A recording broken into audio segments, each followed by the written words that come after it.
नमस्कार मित्रों, मैं रागिनी यादव आप सभी का स्वागत एवं अभिनंदन करती हूँ।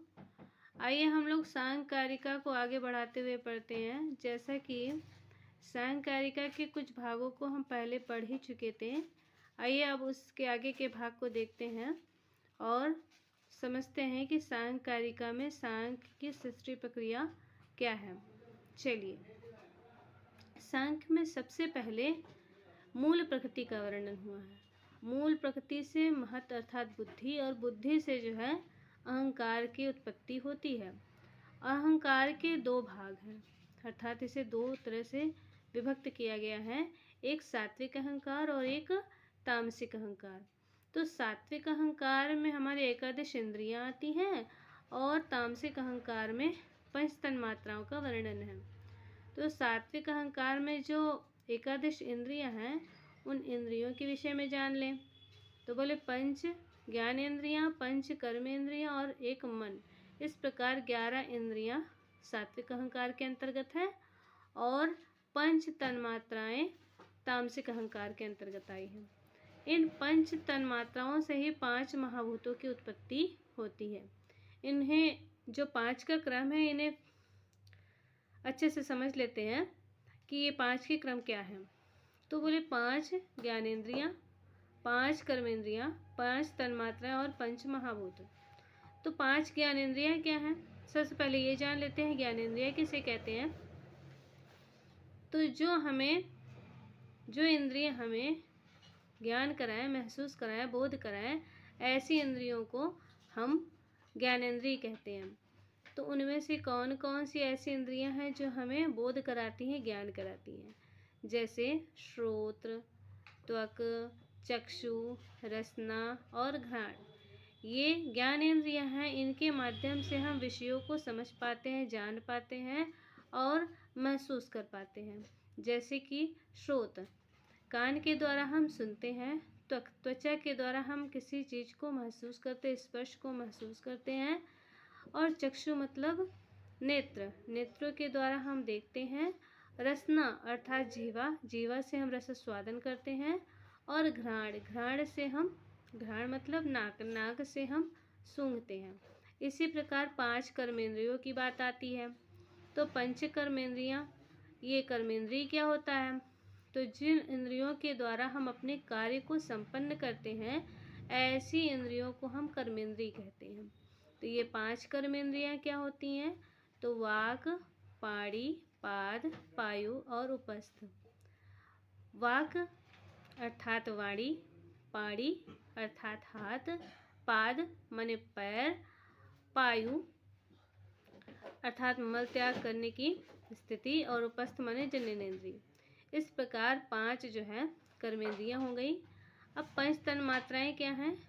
तो पंच तन्मात्राएं शब्द, स्पर्श, रूप, रस और गंध, ये 5 तन्मात्राएं हैं। इन्हीं 5 तन्मात्राओं से उद्भूत होते हैं पंच महाभूत। आइए इन 5 महाभूतों को भी जान लेते हैं।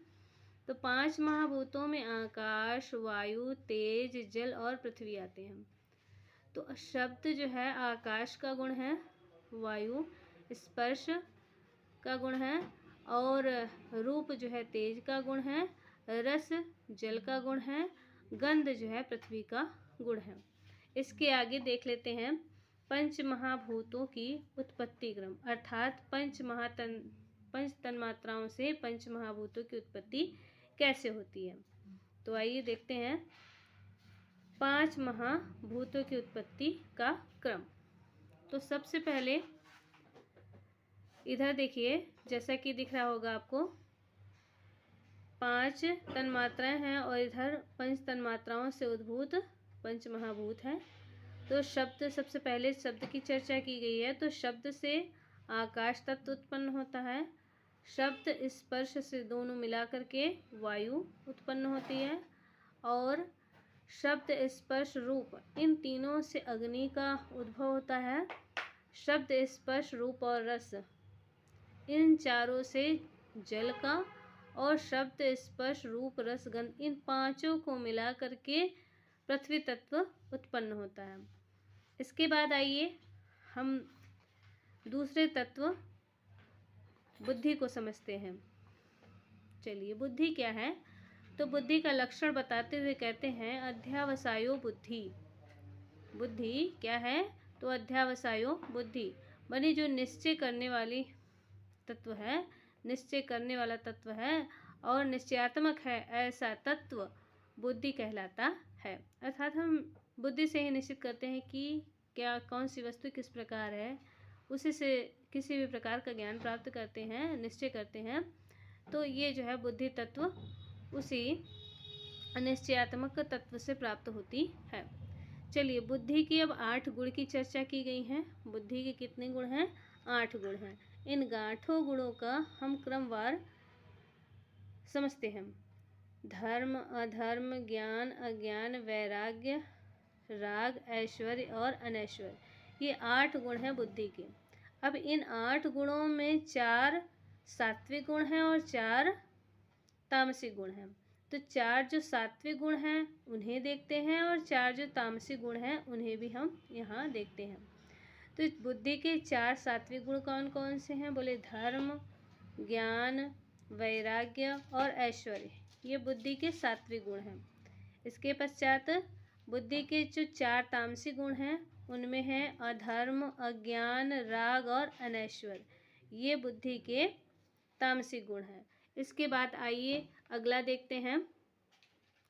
तो कहते हैं कि व्यक्ति को अभ्युदय एवं निश्रेयस की जो प्राप्ति कराते हैं, ऐसे निश्रेयस की प्राप्ति कराने वाला जो कारण है वह धर्म है। अर्थात व्यक्ति को निश्रेयस की जो प्राप्ति कराता है ऐसा कारण कौन है? धर्म है।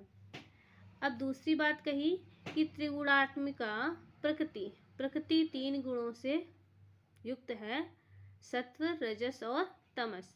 इस प्रकार प्रकृति को त्रिगुणात्मक कहा गया है। जो त्रिगुणात्मिका बुद्धि प्रकृति है, तो ऐसी त्रिगुणात्मिका प्रकृति एवं निर्गुण और तेज स्वरूप, अर्थात पुरुष, पुरुष को निर्गुण जाना जाता है तो लेकिन वह तेज स्वरूप है। तो निर्गुण तेज रूप पुरुष का जो विवेक है, ऐसे विवेक भेद पूर्वक साक्षात्कार ही सांख्य दर्शन की भाषा में ज्ञान कहलाता है। बात तो समझ गई होंगे आप लोग कि प्रकृति और पुरुष के संयोग से ही जो ज्ञान प्राप्त होता है वह जो है सांख्य की भाषा में ज्ञान कहलाता है। आसक्ति का अभाव वैराग्य है। आसक्ति क्या होती है? किसी विषय में लिप्त होना, अर्थात हमारी इंद्रियां जब विषयों में लिप्त हो जाती हैं तो आसक्ति कहलाती है। और जब हमारी इंद्रियां विषयों से निवृत्त हो जाती हैं तो आसक्ति का अभाव कहलाता है। तो जब हमारी इंद्रियां आसक्ति से विरक्त हो जाती हैं तो वह वैराग्य भाव उत्पन्न होता है। अणिमा, लघिमा, गरिमा, महिमा, प्राप्ति, प्रकाम्य, वशित्व एवं ईशित्व, इन 8 सिद्धियों की प्राप्ति से ही ऐश्वर्य की प्राप्ति होती है। अब आते हैं बुद्धि के धर्म अथवा गुण। जैसा कि आप पहले ही समझ चुके होंगे, पहले ही हमने इसका बोध करा दिया था कि बुद्धि के 8 गुण अर्थात धर्म होते हैं और उनको 2 भागों में बांट दिया गया, एक सात्विक और एक तामसिक। 4 सात्विक हैं और 4 तामसिक हैं। इसके बाद आते हैं अहंकार। अहंकार क्या है? तो अहंकार अभिमानो अहंकार, अर्थात जो मैं का भाव होता है वह अहंकार है। कहने का मतलब क्या है? तो मैं इस प्रकार के अभिमान को अहंकार कहते हैं। अहम को ही अहंकार कहते हैं। अहंकार से 2 प्रकार के कार्य उत्पन्न होते हैं। कौन कौन से कार्य उत्पन्न होते हैं? तो जैसा कि पहले आप जान ही चुके होंगे कि 11 इंद्रियों का समूह और 5 तन्मात्राओं का समूह, ये जो है अहंकार के अंतर्गत उद्भूत होता है। 11 इंद्रियों का जो समूह है वह जो है व्यकृत नामक सात्विक अहंकार से, और 5 तन्मात्राओं का जो समूह है वह भूतादि नामक तामसिक अहंकार से उत्पन्न होता है। अब अहंकार, व्यकृत और भूतादि, ये तो आप जानते हैं, इनको छोड़ते हैं, इसके आगे बढ़ते हैं। तो इसके आगे क्या है? इंद्रियां। इंद्रियां 2 प्रकार की होती हैं, जैसा कि आपको मैंने बताया था कि एक ज्ञानेंद्रिय और एक कर्मेंद्रिय। तो अब यहाँ एक और चर्चा करते हैं कि ज्ञानेंद्रियाँ दो प्रकार की होती हैं, अंतःइंद्रिय और बाह्येंद्रिय। ठीक है, तो ज्ञान कराने वाले इंद्रियों को जितेंद्रिय भी कहा जाता है और इसे बुद्धेंद्रिय भी कहा जाता है। रूप, रस और गंध आदि विषयों को बुद्धिपूर्वक अवलोचन, पर्यालोचन आदि करके जो ज्ञान के साधक अथवा करण होती है वे बुद्धि या ज्ञानेंद्रिय कहलाती हैं। इसकी साधारण सी परिभाषा है कि ज्ञानेंद्रियाँ क्या हैं, जिनसे हम वस्तुओं का ज्ञान प्राप्त करें, जो हमें महसूस कराएं, हमें बोध कराएं, उसे हम ज्ञानेंद्रिय कहते हैं। ज्ञान के साधक इंद्रियों को ज्ञानेंद्रिय और कर्म के साधक इंद्रियों को कर्मेंद्रिय कहते हैं। अर्थात कहने का मतलब जो ज्ञान कराए वह ज्ञानेंद्रिय है और जो कर्म को संपन्न कराए वह कर्मेंद्रिय है। अब आते हैं तीसरे तत्व माने इंद्रियों में। ज्ञानेंद्रिय अभी आप जान चुके हैं, कर्मेंद्रिय भी जान चुके हैं। इसके बाद अब मन की चर्चा आती है, जो 11वां तत्व है। एकादश इंद्रियों में जो 11वीं इंद्रिय है वह है मन। मन क्या है? तो मन बोले कि उभयात्म इंद्रिय कहा जाता है। किसको? मन को। अब इस मन की चर्चा हम अगले भाग में करते हैं। आज के लिए इतना ही बहुत है और इसे ध्यातव्य करिएगा कि अधिक से अधिक आपको समझ में आवे, इसी का प्रयास मेरा रहेगा। और इसका प्रयास आगे करते हुए मैं आपको सांख्य दर्शन को अच्छे से समझाने का और पढ़ाने का प्रयास करूंगी। मुझे उम्मीद है कि आप लोगों को यहाँ तक तो अच्छे से समझ में आ गया होगा।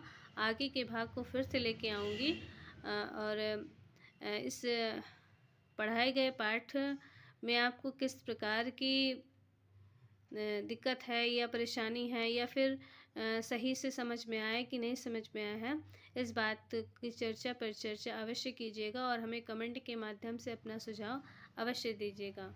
चलिए आज का वीडियो यहीं समाप्त करते हैं। अगले भाग के लिए हम फिर से उपस्थित होंगे। नमस्कार, धन्यवाद।